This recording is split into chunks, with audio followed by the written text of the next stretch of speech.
Hello, my name is Emma Leonard, and my short story is titled 20 Minutes. The characters include Marina, nicknamed Mary, unemployed university student with a superpower, 19 years old. Trawler, a gift shop worker, who is friends with Marina, 19 years old. Mother and son, people shopping at the gift shop. An unknown voice, someone entering the gift shop, 22 years old. The setting is a gift shop near a small town by a harbor, and the time is 11 a.m. The gift shop resides near a harbor.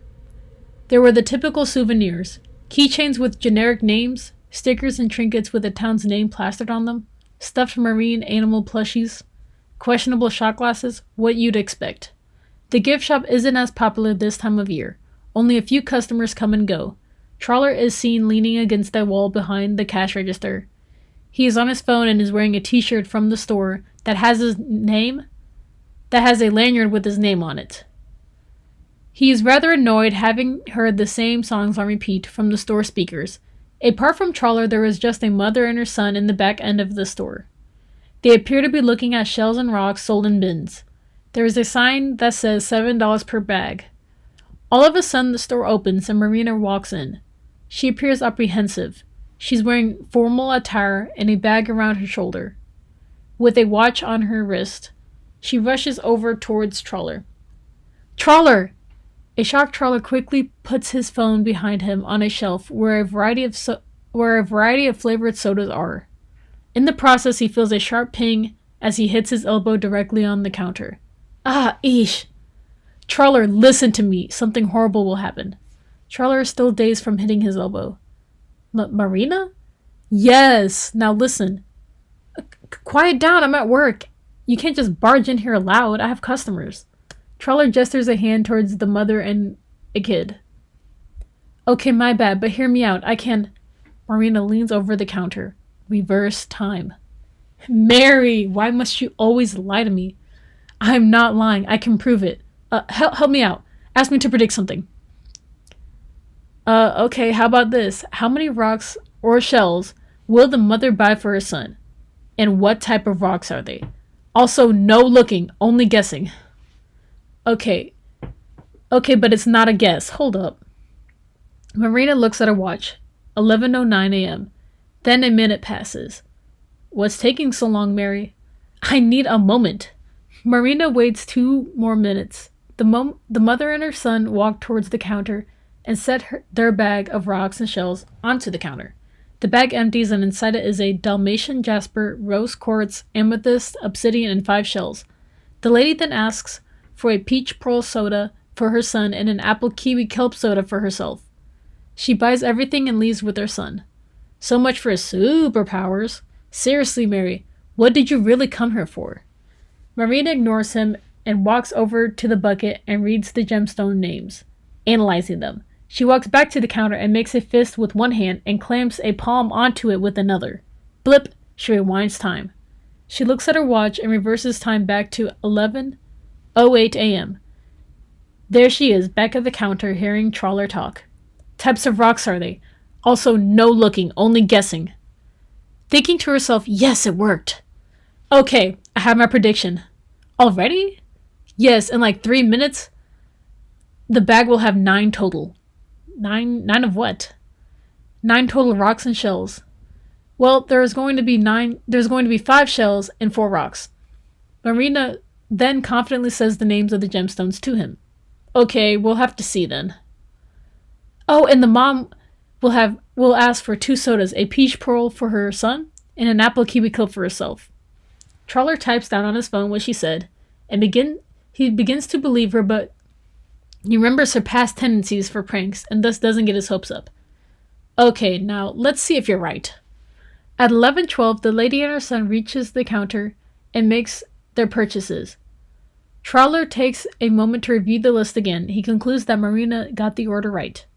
Well, I'll be darned, you guessed it all. It isn't just a guess. I've lived all this before. Okay, well, one guess doesn't mean anything. Come on, seriously? You're impossible. Well, that was amusing and all, but why did you really come here again? Crap. She thinks on this, and then, with a swift look at her watch, she saw what time it was, 11:14, and then remembers the urgency. Ah! Ah! 6 minutes! In 6 minutes, the gift store is going to be robbed. In this small town? Are you for sure? The shells, the rocks, the soda, come on, you must believe me. Just a little. I thought I had more time and... Trawler hears the anxiety in her plea.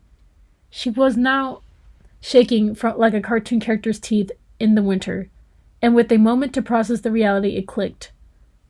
Okay. I may not believe in time travel and all, but I know you. Remember back in high school when everyone thought I graffitied and vandalized the boats by Jordan's house? Everyone but you? Yeah, I remember. You hate the smell of graffiti. It reminded you of your old town before you moved. But what does that have to do with anything? Charler takes a moment to grab his phone and unlocks it. He types something quickly into it and then clicks it back to the lock screen and holds it out. Exactly. Please go and hide. The restroom in the back. Anywhere but here. Take this and call 911. The password is 113355. Trawler's story calmed her down a little, and she was glad to finally get through to him, but she fears it's too late. Come on, come with me. No, I'll stall them. It'll be okay. Trawler hands her his phone and gives her a nod. Marina nods back and then runs frantically to the restroom. When she gets there, she places her ear by the door and listens. Despite the music from the speakers, she can hear commotion ensue. There is crashing shelves, glass figurines scatter on impact on what sounds like the ground. I finally found you. Do you remember Corey Anderson? He was my friend, framed and in jail all because of you. Thinking to herself, Corey Anderson? Isn't that the criminal at Jordan's boat dock? Another clash. Marina knew there wasn't time to call the police. She needed to use her powers. She lifts a shaking fist and clamps it with her other hand. With the watch facing her, she focuses on it. But unlike before, she can feel her energy being drained as she reverses time. Just like that, it's 11 a.m. again. This time, Marina feels worn. Thinking to herself, crap, I may not be able to do this again. She pulls Trawler's phone out of her pocket and puts in the code, his passcode, and makes sure it's his phone. She saw a simple text, trust her, Trawler. And then she knew that despite all of his doubts, he had trusted her with her words. He had trusted her words. Marina sits for a minute and gets her thoughts together. She knows what she needs to say. She then opens the restroom door and walks to the counter. The gift shop is back to its previous state, and Marina can hear a woman's voice and clicking of rocks from the far end of the gift shop. Then there is Trawler. Unlike before, he appears to be looking around the counter, lifting soda bottles behind him. He's bewildered. Are you looking for this? She holds up Trawler's phone in the direction of the register. The phone screen is unlocked and a message is visible. Trawler looks at it and sees a message that says sent at 11:19 a.m. Marina, when did you get here? I don't understand. How did you get my phone? Hear me out. Look at the time of the text. Trawler looks at the phone. But it just turned 11. What the heck? How did you do that?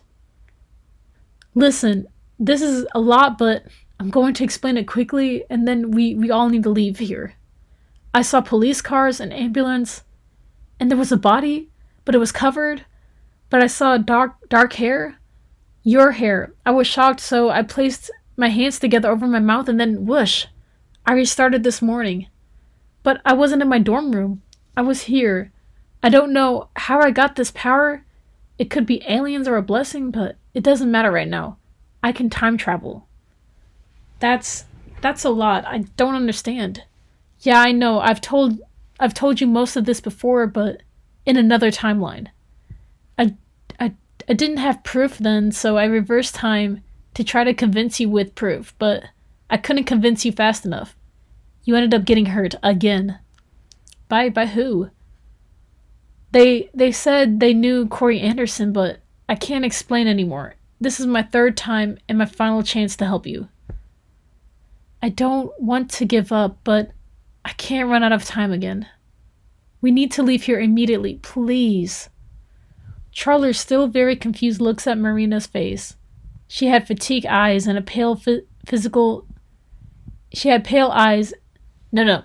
She had fatigued eyes and a pale, physically drained face. She looks as if she would collapse at any moment. I'll go with you. Charler and Marina walk towards the mother and her son. Charler persuades them to leave and return to the gift shop at another time. They do so, and then everyone walks away from the gift shop together. End of scene.